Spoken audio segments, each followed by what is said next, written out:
क्या आपने कभी बैठकर सोचा है कि इंडिया जो 1947 में आज़ाद हुआ था, आज भी डेवलप्ड कंट्रीज से इतना पीछे क्यों है? टैलेंट की कमी तो बिल्कुल नहीं है, क्योंकि यहाँ इंजीनियर, डॉक्टर, साइंटिस्ट, आर्टिस्ट, हर फील्ड में जबरदस्त टैलेंटेड लोग भरे पड़े हैं। टैक्स भी जनता से बढ़िया वसूला जाता है, लेकिन फिर भी मुकाबला अमेरिका, चाइना, जापान, जर्मनी या यहाँ तक कि साउथ कोरिया से भी नहीं हो पाता। और मजेदार बात तो ये है कि हम लोग खुद को इस बात से ही तसल्ली दे देते हैं कि चलो पाकिस्तान और बांग्लादेश से तो आगे ही है। अगर कंपेयर करना ही है तो ऊपर वालों से करो, नीचे वालों से नहीं। जब आप किसी से पूछो कि इंडिया इतना पीछे क्यों है, तो कोई कहेगा कांग्रेस ने 70 साल में कुछ नहीं किया, इसीलिए भारत इतना पीछे रह गया। बाकी लोग बोलेंगे बीजेपी ने क्या उखाड़ लिया, और नेता वो तो अपने अपने कामों का हिसाब गिनाना शुरू कर देंगे, जैसे उन्होंने देश को स्वर्ग बना दिया हो। सच्चाई ये है कि अगर सबने इतना ही काम किया होता तो आज हम दुनिया की टॉप पावर में से एक होते। लेकिन असल में हुआ क्या? सबने मिलकर देश को लूटा, जनता को बेवकूफ बनाया, और जनता उसने भी खुशी खुशी बेवकूफ बनना स्वीकार कर लिया। अगर इतने सालों बाद भी इंडिया डेवलप्ड कंट्री नहीं बन सका तो इसमें सबसे बड़ी गलती जनता की है।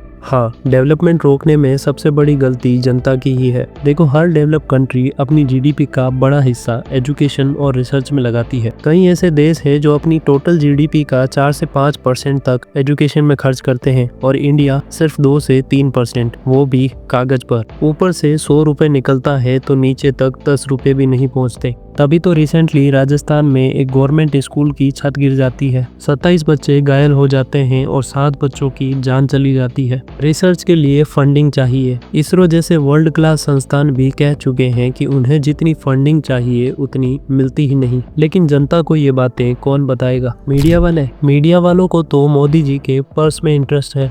मोदी जी, मैं एक गंभीर प्रश्न पे आऊं उससे पहले एक सवाल आपसे जानना चाहता हूं, देश भी जानना चाहेगा। आप अपनी जेब में पर्स रखते हैं क्या?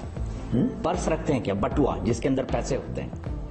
The dark reality of GDP. India world की 4th लार्जेस्ट इकोनॉमी है, लेकिन जीडीपी पर कैपिटा की बात आते ही सब खामोश हो जाते हैं। पैसा तो है, पर गिने चुने लोगों के पास। देश के 1% अमीरों के पास 50% से ज्यादा संपत्ति है, जबकि बाकी 99% जनता बचे हुए आधे हिस्से में ही जी रही है। अब सोचो कि जब एक आदमी अपने घर का खर्च निकालने में ही परेशान रहेगा, तो वो देश के लिए इनोवेशन, रिसर्च या डेवलपमेंट के बारे में सोचेगा कैसे? Brain drain, India's biggest problem. सबसे बड़ा टैलेंट जो देश को बदल सकता है, यहाँ उतना कमा नहीं पाता जितना वो डिजर्व करता है, और नतीजा वो विदेश चला जाता है। और हम इसे प्राउडली बताते हैं कि हमारे लोग अमेरिका की बड़ी बड़ी कंपनियों में हैं। लेकिन ये खुशी की नहीं, शर्म की बात है। जो टैलेंट हमारे देश का सिस्टम सुधार सकता था, वो अब दूसरे देशों की तरक्की में लगा है। कभी सुना है कि जापान या चीन का कोई इंजीनियर अमेरिका में जाकर जॉब कर रहा है सिर्फ सैलरी के लिए? बहुत रेयरली ऐसा होता है, क्योंकि उन्हें अपने देश में ही वैल्यू और पैसे दोनों मिल जाते हैं। फ्री का लालच और एजुकेशन।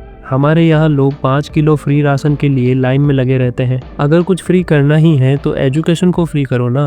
देश की लिटरेसी रेट सिर्फ 74% है। पढ़ाई का लेवल बढ़ाओ, तभी असली तरक्की होगी। लेकिन नेताओं को मालूम है, अगर जनता पढ़ लिख गई तो सवाल पूछेगी, और सवाल पूछोगे तो उनकी चोरी का धंधा कैसे चलेगा? गिरते इंडेक्स और घटिया सिस्टम। हर महीने कोई ना कोई घोटाला सामने आता है। World press freedom index, world happiness index, world hunger index, हर जगह इंडिया की हालत खराब है। आज प्रेस फ्रीडम में 180 देशों में से इंडिया 160वें नंबर पर आता है। सरकार पर सवाल उठाओ तो देशद्रोही का टैग लग जाता है, और कभी कभी जेल का टिकट भी। अतीत और वर्तमान। 1970-80 के टाइम पर चाइना, जापान, सिंगापुर सबकी हालत इंडिया जैसी थी, लेकिन उन्होंने एजुकेशन, टेक्नोलॉजी और इंडस्ट्री में इन्वेस्ट किया, और आज वो हमसे दशकों आगे है। हमारी करेंसी की हालत देख लो, आज $1 85 रुपए के बराबर है। 2014 में $1 58 रुपए के बराबर था। 2014 से पहले कांग्रेस ने भी कोई तीर नहीं मारा। कांग्रेस के टाइम में भी बड़े बड़े घोटाले हुए, फिर बीजेपी आई, सपने दिखाए, कुछ शुरुआती काम अच्छे भी हुए,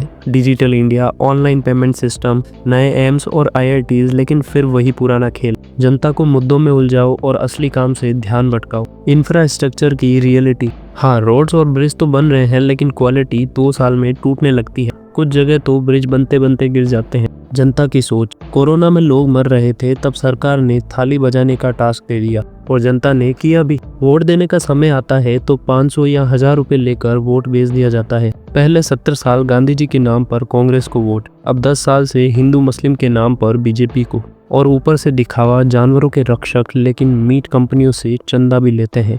सिविक सेंस की बर्बादी। सरकार चाहे कितनी भी अच्छी सुविधा दे दे, जनता उसका हाल हावड़ा ब्रिज जैसा कर देती है। बस कदर करने की आदत ही नहीं है। Indian army and defence. Bharat अगर इस वर्ल्ड में एग्जिस्ट करता है तो मेरे हिसाब से उसका सबसे बड़ा रीजन है हमारा डिफेंस। चाहे वो एयरफोर्स हो, नेवी हो या आर्मी, ये इंडिया की सबसे बड़ी ताकत है। लेकिन डिफेंस में हमारे पास ब्रेव सोल्जर्स तो हैं, लेकिन हमारे पास अपने वेपन्स, फाइटर जेट्स या बाकी टेक्नोलॉजीज नहीं है, और जिसकी वजह से हमें बाकी देशों पर निर्भर होना पड़ता है। और आज उसी निर्भरता की वजह से अमेरिका, जिसे हम अपना दोस्त समझते थे, हमारे ऊपर 25% टैरिफ लगा रहा है। अगर आप किसी पार्टी के कट्टर सपोर्टर हैं और फिर भी यहाँ तक सुन लिया तो आपको सलाम है, आपने सच्चाई झेल ली। ये वीडियो थोड़ा अनफिल्टर्ड था, लेकिन जो भी बोला दिल से बोला है। अगला वीडियो किस टॉपिक पर बनाऊं वो आप कमेंट में जरूर बताना। जय हिंद, जय भारत।